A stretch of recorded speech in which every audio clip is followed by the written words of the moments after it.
The woke effort to take over your favorite companies and your favorite media was largely, entirely successful over the past decade. Now, much of that is coming to an end, but we are beginning to understand the strategy that played out, the Trojan horse they used to take over some of your favorite giant companies and content creators. Blizzard wiped out, but now admitted in court to be based on nothing but lies. Disney and John Lasseter, same idea. We'll tell you, we'll expose to you what was going on in the woke era completely right now.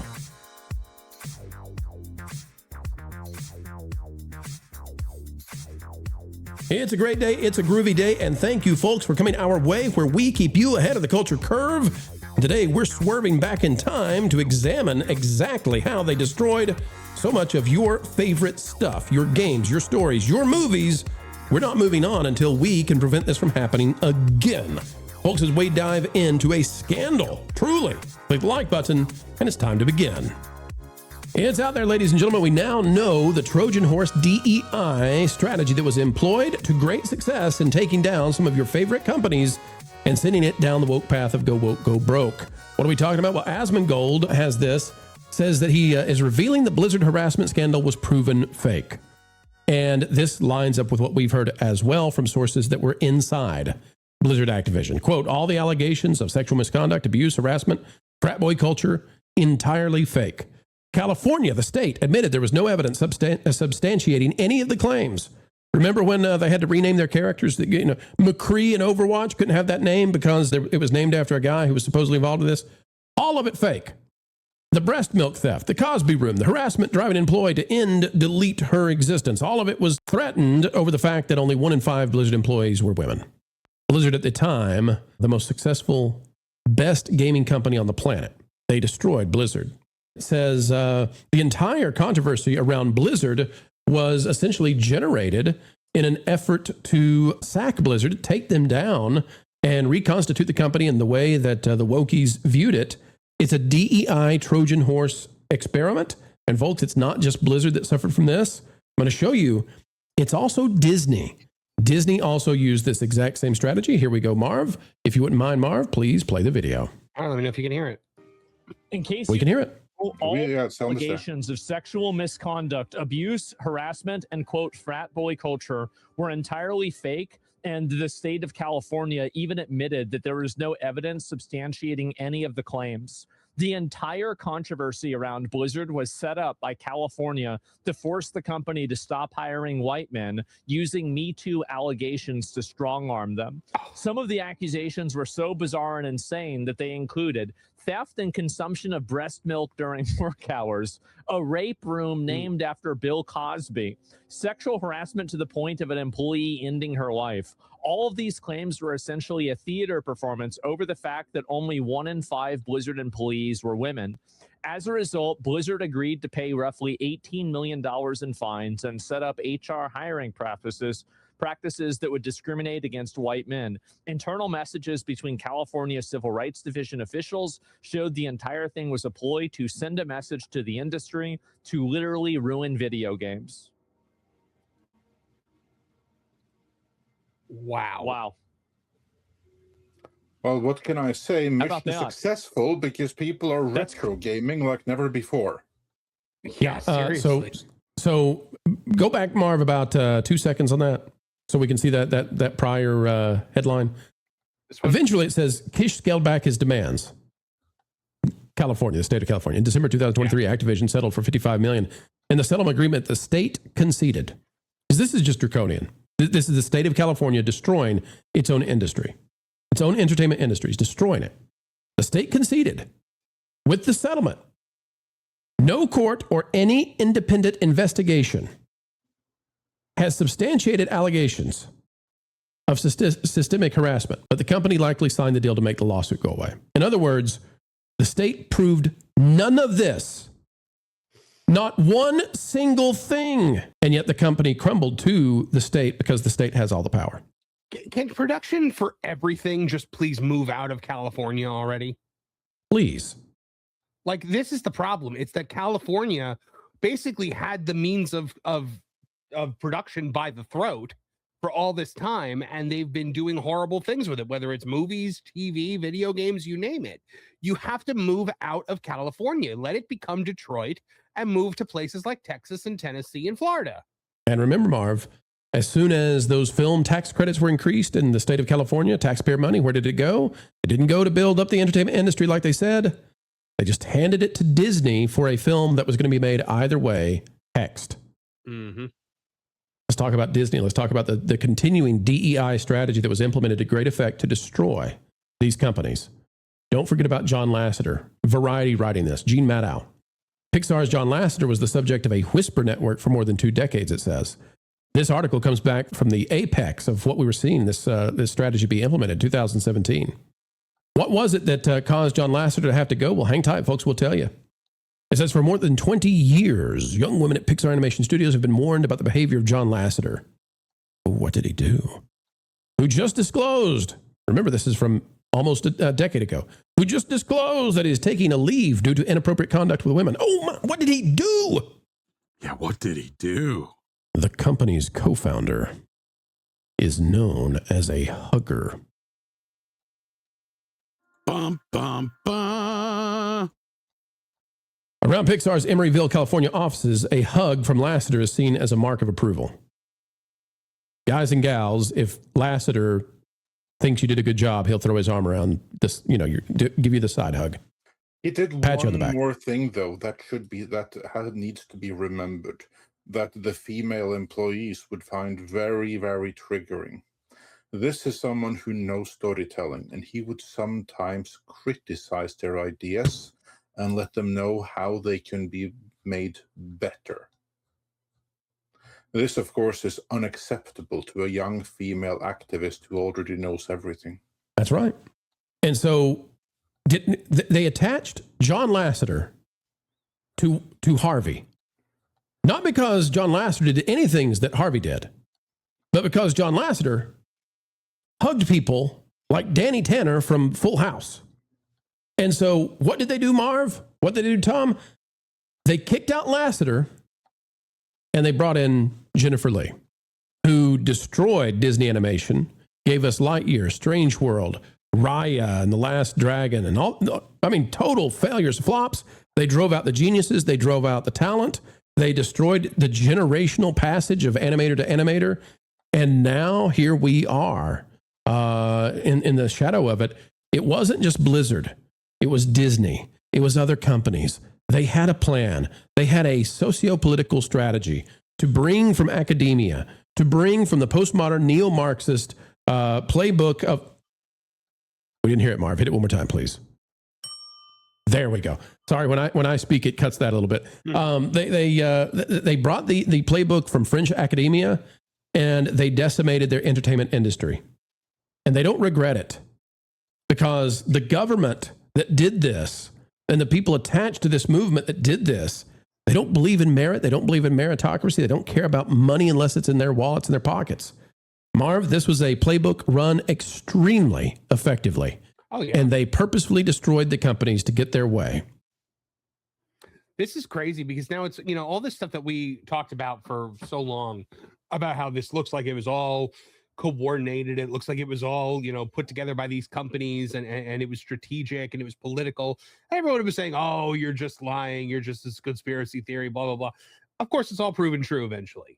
The fact that the court of public opinion and the court of law are two very different things works to their advantage, because now, even though Blizzard has been found to have done nothing wrong in all of this situation, but according to the hearts and minds of a lot of people, this exists. This happened. This is 100% fact. That's right. Look at was it Justin Roiland was the co-creator of Rick and Morty, was the voice of Rick and Morty, found he was fired from Rick and Morty and Solar Opposites, which, by the way, Solar Opposites fired by Disney because it was a Hulu show, for allegedly doing all this stuff, and then was found innocent in a court of law and not given his job back because Johnny Depp opinion. Yep, Johnny Depp.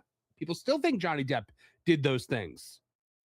That's why, by the way, Johnny Depp did it the right way and John Lasseter didn't. This is why the folks at Blizzard handled this extremely poorly. And I'm going to include Jeff Kaplan in this.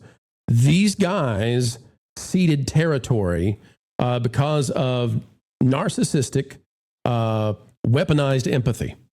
They were told, you're supposed to be the gentleman in this. Step aside. I'm sure somebody told Lassiter, step aside for 6 months, let this go away. It never went away. They never let them back in. You can't, when you haven't done anything wrong, when you literally have not done anything wrong, you can't cede territory. You can't say, I haven't done anything wrong, but I will take the punishment. I will take the inappropriate guilt upon me and step away, because they see that as weakness. And the woke movement will step in to destroy you. And the namby-pambies who don't understand that will applaud you for doing it while you destroy yourself and your career and your reputation. If you have done nothing wrong, you cannot follow the chivalry playbook to your demise. The dragon is waiting for you to do so. They're counting on you to do so, yeah. And Pro, I just want to, I'm not going to correct, but add a little bit of detail to something. Please. Said there, yeah, because you said that they destroyed the company. They wanted to destroy the company. I don't think that they wanted to destroy the company. That is what happened. But I think that what they wanted, what they genuinely thought, is that these are brands and they're too big to fail, and therefore they're going to be successful no matter what. So we can just replace the people who are there with our own people, and people are still going to flock to it. They're still going to flock to Pixar. They're still going to flock to Marvel, DC, everything like ever before. But now it's going to be safe, and it's going to be so inclusive and a showcase of the importance of DEI. And we'll capture their kids too in the process. Yeah, I think that's what they thought would happen. I do not think that they meant to actually destroy the brands. They were probably surprised to see it happen. Now, they don't feel bad. Oh, no. Not these narcissists. They're like, what, you didn't like what we did for you? Well, screw you. We're going to burn everything on the way out. Yep. That's their attitude. So there's no guilt there whatsoever. But they didn't mean to destroy. That's just the obvious and predictable consequence that they didn't see. If I can use Rick and Morty as another example, the other side of the coin, Dan Harmon, the creator of Rick and Morty, he was accused by a woman of doing something, and he showed his belly and he groveled, and he 40 hours of apologizing on a podcast. You reference that in our video that will drop in a few minutes here. Yeah, and then the Jessica Gao situation, where when he cast we cast Susan Sarandon to play the Asian character in Rick and Morty, and again he groveled on a podcast about it. Like he rolls over and shows his belly to the woke, and where's Rick and Morty now? He was criticized because they had no women in the writers' room for Rick and Morty, and then he hired all of these female writers, and the show starts to turn. And now I saw a clip from Rick and Morty on YouTube the other day, and I was like, I wonder what they're doing right now. Everyone sounds terrible. I mean, Rick and Morty do not sound like Rick and Morty anymore, obviously, because they got rid of Justin Roiland, and it's just not funny or clever or anything in any way, shape, or form. Nothing that made that show great is still going on. Well, let me toss this to the panel, and Tom, maybe you would like to weigh in on this. The calculation, I think you're right, Andre. They didn't think that they could fail, but that's because the social media landscape was different. They thought that if we spoke out against them on YouTube, they could have us eradicated. They thought, and they were right, that if we said anything on Twitter, they would have us removed. And this came true in the UK, by the way. It didn't in the United States because things didn't go the way they expected, but also Elon Musk purchased X, and that changed the whole world. Whether you love him, hate him, whatever, that blew up the calculus. They thought that if you didn't like it, they could just erase you and make you watch this stuff. And the whole goal was indoctrinate your kids. The most important thing to change culture and history in the past decade was Elon Musk acquiring Twitter and bringing back freedom of speech. Yes. Tom, your thoughts on the systematic destruction of these companies? They thought they could do it. They thought they would win with it, but things changed in terms of people being able to say what they actually think. And, thank goodness now on YouTube we can do that. But 8 years ago, we could not. 9 years ago, we had to really be careful. Even less than that. Even to this day, we still have to technically be careful because we have to be careful right now. Right. Yeah. Platform you're on. Yeah. I mean, honestly, we feel that all the time with constant BS. I mean, look, though, I mean, as far as like us being able to actually have a discussion, we were just talking about that earlier, right? About the whole COVID thing and how you get a little warning, even if you, no matter what you're talking about on it. And in some cases, people lost their channels over it. And stuff like that. We know people who never got their channels back. Right. And this Lassiter thing, man, like we were on top of this, and we had some crap go down behind the scenes that I don't know if Andre really wants to get into, but we did a story on it. And then after they screwed us over on a possible interview, we turned around and said, all right, we're going to do the true story, because we knew what was going on behind the scenes. And this is really boiling down to women who didn't like John Lassiter having so much control. Right. And if his hugs were offensive, Tom, this guy, listen, he was in charge of so much. He's a multi-billion-dollar genius. If his hugs bothered them so much, the Walt Disney Company could have said, John, you're getting a handler. We're going to make sure that we keep you out of trouble, because when you drink too much, the hugs can be too much. A handler could have fixed it all if they just stuck with it instead. They did that. Right. But they remember that or not. But I do, but they gave... It wasn't enough for them. They wanted... To me, it was already optically over at that point, once you gave him the handler. And I was questioning a lot, along with other people. It was like, what did you even really need the handler? And then once you started doing some investigating and stuff, it was boiling down to just a few select people in the studio who just didn't want to listen to John Lassiter, because they were all upset because he came in and said, nah, it's not good enough. Do it again. Right. That didn't happen in college to them in their gender studies classes, so it's not allowed to happen here. This is the guy who threw out Toy Story 2 and started over. They forget that. And did the right thing by doing it. Saved the company in terms, because A Bug's Life was fine, but it wasn't carrying the water. Toy Story 2 had to succeed the way it did, or else Pixar was in deep, deep trouble. Well, and it was on the verge of being a straight-to-video film anyway. They were only involved just because they wanted to be involved at that point. They didn't have any legal obligation to be involved. But then when the studio's like, yeah, we're kind of liking this movie, they're like, well, we can make this for the theatrical release. Then they had to reconfigure it a little bit more.